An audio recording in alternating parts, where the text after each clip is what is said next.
Welcome back to our channel. आज के video में देखेंगे जैव उर्वरक बायो फर्टिलाइज़र क्या होता है और इसको किस प्रकार से खेत में उपयोग करते हैं और इससे क्या क्या क्या लाभ होते हैं खेत में। तो आइए इसके बारे में जानते हैं। तो सबसे पहले देखते हैं जैव उर्वरक क्या होता है। तो जैव उर्वरक सूक्ष्म जीवाणु युक्त टीका है जिसके उपयोग से फसल उत्पादन में वृद्धि होती है। इसमें सूक्ष्म जीवित जीवाणु के शक्तिशाली विभेद होते हैं जो वायुमंडल में उपस्थित लगभग 78% नाइट्रोजन को स्थिरीकरण फिक्सेशन करता है और मृदा फास्फेट को विलय करके पौधों को नाइट्रोजन और फास्फोरस जैसे पोषक तत्व प्रदान कराते हैं। आजकल भारत में अनेक जैविक उर्वरक उपलब्ध है।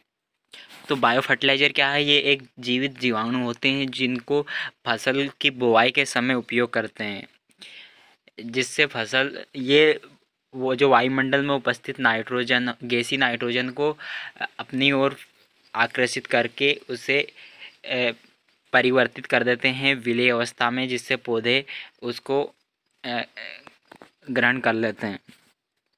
और जो मृदा में ज़्यादा फास्फोरस की मात्रा हो जाती है तो वो क्या होता है, अघुलनशील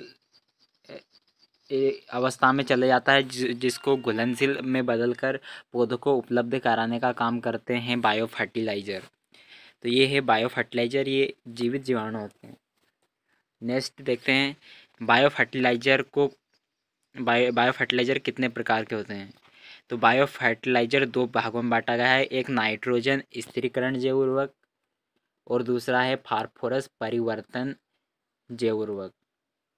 तो जो नाइट्रोजन स्थिरीकरण जैव उर्वरक है ये होते हैं दलहनी फसलों के लिए अलग और जो पल्सेस होती हैं उनके लिए अलग। तो दलहनी के लिए होता है राइजोबियम,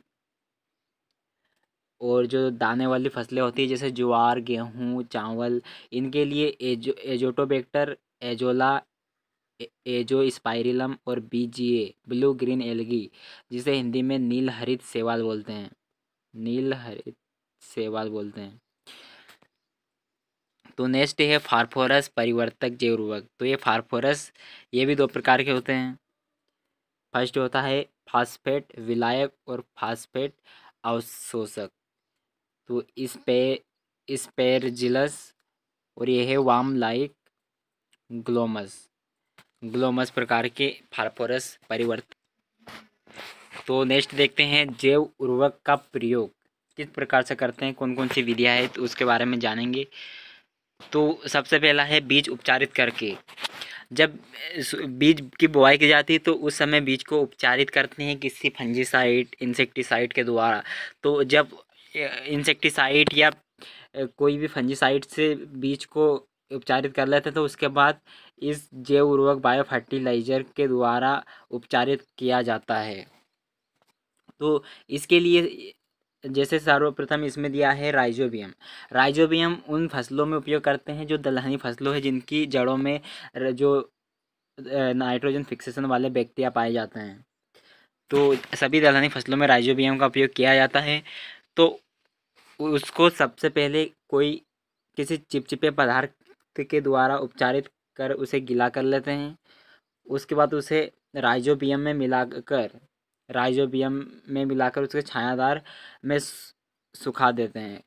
इसे धूप में नहीं सुखाना चाहिए राइजोबियम, क्योंकि राइजोबियम जीवाणु जीवित जीवाणु होते हैं जो धूप में सुखाने पर मर जाते हैं, इसलिए उसको राइजोबियम से उपचारित करके छायादार स्थान पर रखकर उसे सुखा देना चाहिए।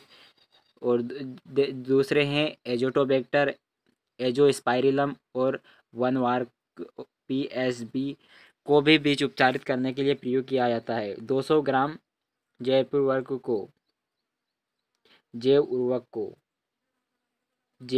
को लगभग 500 ml पानी में घोलकर 10 से 12 किलो बीजों पर प्रयोग किया जाता है। तो ये है फर्स्ट बीजों को उपचारित करके। दूसरा है मृदा में छिड़काव करके। कोई कोई से जैव उर्वरक ऐसे भी होते हैं जिनका उपयोग मृदा में छिड़क कर भी कर देते हैं। तो इसमें है एजोटोबैक्टर एजोस्पाइरिलम और यम कवक। ये जैव उर्वरक है जिनको 2.5 किलोग्राम मात्रा लेकर 10 से 20 किलोग्राम महीन पीसी हुई मृदा या बालू में मिलाकर प्रति हेक्टेयर की दर से मृदा में छिड़काव कर देते हैं। अगला है पौधों की जड़ों द्वारा उपचारित करके 1 से 2 किलोग्राम जैव उर्वरक को 10 से 12 लीटर पानी में घोल बना के 1 एकड़ पौधों की जड़ों पर या 10 कुंटल कंद को उपचारित कर देते हैं। 10 से 15 मिनट तक जड़ों को उस घोल में डुबाकर रखना चाहिए। तो ये 3 विधि हो गई। एक हुई बीज को उपचारित करके, दूसरा मृदा में छिड़काव करते हैं, तीसरा है जड़ उपचारित करके। अब है जैव उर्वरक के लाभ। क्या क्या लाभ होता है, तो आइए देखते हैं। जैव उर्वरक कम लागत में बनाए जा सकते हैं। इनको बनाने की विधि सरल होती है। ये ज़्यादा महंगे नहीं होती है, जो केमिकल मिलते हैं उनसे सस्ते ही होते हैं। इनके उपयोग से मृदा, सॉइल पावर, सॉइल फर्टिलिटी और सस्टेनेबिलिटी बनी रहती है इससे। और बायो फर्टिलाइज़र के प्रयोग से मृदा के भौतिक रासायनिक गुणों में वृद्धि होती है एवं पानी रोकने की क्षमता बढ़ती है। भूमि में उपजाऊपन भी बना रहता है। राइजोबियम एजोटोबैक्टर एजीस्पाइरोलम जैसे बैक्टीरिया के प्रयोग से भूमि में नाइट्रोजन की कमी को पूरा करते हैं, जो प्रतिजैविक पदार्थों के सिक्रेट करते हैं। अगला है साइनोबैक्टीरिया। भूमि में प्रोटीन, एमिनो एसिड, विटामिन आदि स्रावित करके भूमि में ऑर्गेनिक सब्सटेंस की मात्रा को बढ़ाते हैं और साथ में नाइट्रोजन स्थिरीकरण भी करते हैं। फिर छठवां है माइक्रोराइजा। जैव उर्वरकों के प्रयोग से जड़ों में सरफेस एरिया में जो पोषक तत्व होते हैं वो बढ़ जाते हैं, जिससे पौधे आराम से उस पोषक तत्वों को ग्रहण कर सकते हैं। जैसे वाम की उपस्थिति में बीमारी पैदा करने वाले कवक बैक्टीरिया की कमी हो जाती है।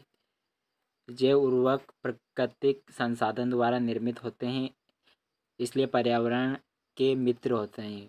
इनसे कोई हानिकारक प्रभाव नहीं होता है। कुछ जैविक पदार्थ जैसे एजोटोबैक्टर